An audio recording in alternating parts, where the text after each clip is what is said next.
নমস্কাৰ মই মোৰ সকলো জ্যোতি সুন্দৰকে মোৰ সন্মান জনাইছোঁ। আজি মই আপোনালোকৰ লগত এটা সৰু কথা এটা আলোচনা কৰিম, যিটো সামাজিক ৰীতি নীতিৰ ভিতৰত পৰে। এটা সৰু কথা। আমি এটা কথা কওঁ, আমাৰ কিছু সমাজত কোনো নাই, বহুতে অন্ধবিশ্বাস বুলি ক'ব পাৰে। কিছুমান আপোনাৰ ৰীতি নীতি চলি আহি আছে, সেই বিষয়ে কিছু জনাটো দৰকাৰ। তাক অন্ধবিশ্বাস কুসংস্কাৰ বুলি কৈ উৰুৱাই দিব নালাগে। কাৰণ এটা কথা আছে, সেইবিলাক আমাৰ এটা সময়ত ৰীতিমুনি জ্ঞানীসকলৰ এটা জ্ঞানলব্ধ বিষয়বস্তু সন্নিৱিষ্ট কৰা বুলি কোৱা হয়। আজি মই সেই বিষয়ে এটা কথা এটা কওঁ। আমি প্ৰায় চাব যে আমি ঘৰ বনাওঁতে সাধুকেইটা কোৱা আছে যে উত্তৰ ফালতকৈ দুৱাৰমুখখন দক্ষিণ ফালে ভাল কোৱা আছে। আপোনাৰ চাব, ঘৰৰ দুৱাৰমুখখন মূল দুৱাৰমুখখন কি আছে যে উত্তৰ ছাইডে হোৱাতকৈ দক্ষিণ ফালে থাকিলে ভাল। মই বাস্তৱমতে কৈছোঁ, কিয় ভাল তাত এটা যুক্তি চলি আছে। কিন্তু যদি উপায় নাই, তেতিয়া আপোনাৰ আজিকালি বিশেষকৈ আমি কথা কৈছোঁ, আমি এতিয়া সেই দুই কথা মাটি ঘৰ বনাই আছোঁ। আমাৰ মূল ৰাস্তাটো আছে উত্তৰ ছাইডে, মই কি দক্ষিণ ছাইডে কেনেকৈ বনাম? মুখখন প্ৰশ্ন এটা কথা কৈছোঁ। কিন্তু কথা হ'ল কি, মইতো উত্তৰ ফালে ৰাখিবই লাগিব মুখখন, কাৰণ মেইন ৰাস্তাটোৱে আছে মোৰ সন্মুখত উত্তৰ।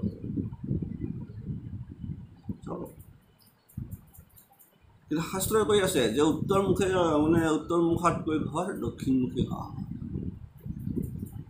তুমি কি কৰিব লাগিব?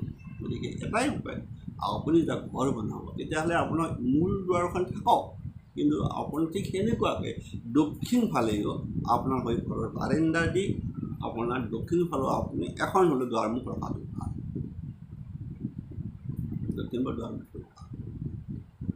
পিছফালেও মই কওঁ যে পিছফালেও বাৰাণ্ডা অকণমান দি হ'লেও আপোনালোকে এইফালেও দুৱাৰমুখ এখন ৰখাটো ভাল।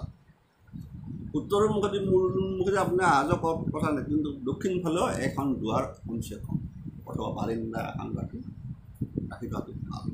এইটো হ'ল মানে আপোনাৰ তাৰ বিকল্প ব্যৱস্থা সমস্যা। কিন্তু এই বস্তুটো থাকিল, ইয়াৰ মূল কাৰণটো হ'ল একচুৱেলি বহুতে ইয়াৰ মূল কাৰণটো কিন্তু বহুতে নাজানে, কিয় লিখি থৈ গ'ল। ইয়াৰ মূল কাৰণটো আছিল যে আমাৰ উত্তৰ ফালে কি আছে? আপোনাৰ একদম পাহাৰ আছে, হিমালয়, আমাৰ ভূটান, অৰুণাচল, আমাৰ অসমৰ কথা কৈছোঁ, এই গোটেই আছেনে নাই? আমাৰ উত্তৰ ছাইডে পৰ্বতমালা আছে, আৰু মুখ্যতঃ গোটেই ভাৰতবৰ্ষৰে উত্তৰ ছাইড পাহাৰে আগুৰি আছে।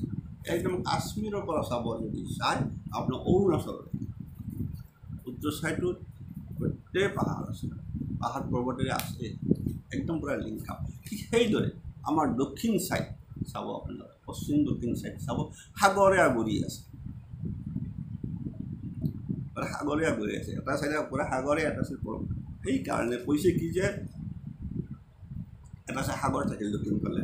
ইয়াৰ ফলত কি হয় যে আমাৰ ইয়াত দক্ষিণ ফালে দুৱাৰমুখ থকা ঘৰে যিদৰে গ্ৰীষ্মকালত মনোৰম দক্ষিণী বতাহ পায়, গ্ৰীষ্মকালত গৰম কালত আমাৰ কি পায় যে দক্ষিণ ফালে থকা ঘৰে কি পায় যে দক্ষিণমুখী বতাহ পায়। তেনেদৰে শীতকালত পুৱাৰ পৰা সন্ধিয়ালৈকে ৰ'দ পৰে। শীতকালতো কি কৰে, আমাৰ গৰমত পালে বতাহ, শীতকালত পূৰা সূৰ্য ৰ'দটো আমাৰ পূৰা দক্ষিণমুখী থাকিলে পূৰা আমাৰ পৰি যায়, বুজি পালে? তাৰ ফলত কি হয়, গোটেই বছৰ জুৰি দক্ষিণমুখা ঘৰত বাস কৰা লোকসকল উপকাৰ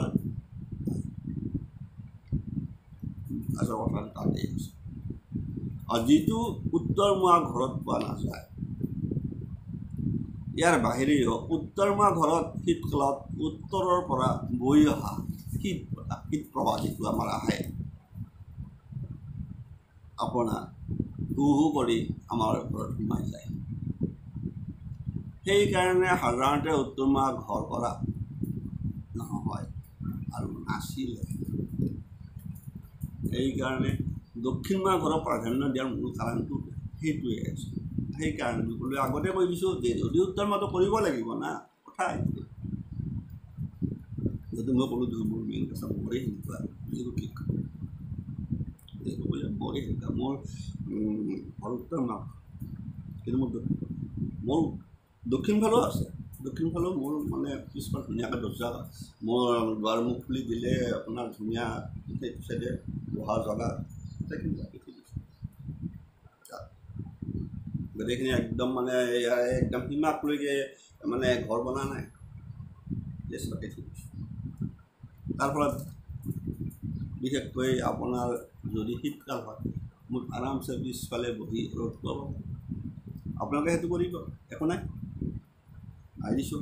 কিন্তু এই হ'ল আমাৰ কিন্তু চলি আছে মানে ভাবে কিয় হয় ঘনাও কৰি গৈছে কথাটো এই চলি নহয় যে এই যে এইবিলাক কোৱা হয় সামাজিক ৰীতি নীতি কৰি সেনেকুৱা এটা চলি আছে।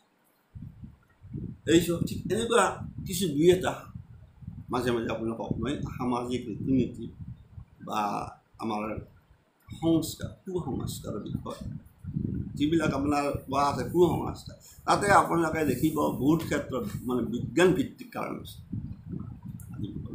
এৰি লওক সকলোৰে মংগল হওক ভালে থাকক জানি চাওক একো নাই কি আচল কথাটো ক'ত সোমাই আছে এনেই আমাৰ চলি আছে। কিন্তু আচল কথাটো আছে আপোনালোকৰ সাগৰৰ লগত লিংক আছে আপোনাৰ উত্তৰ ছাইডৰ পৰ্বতমালাৰ লগত।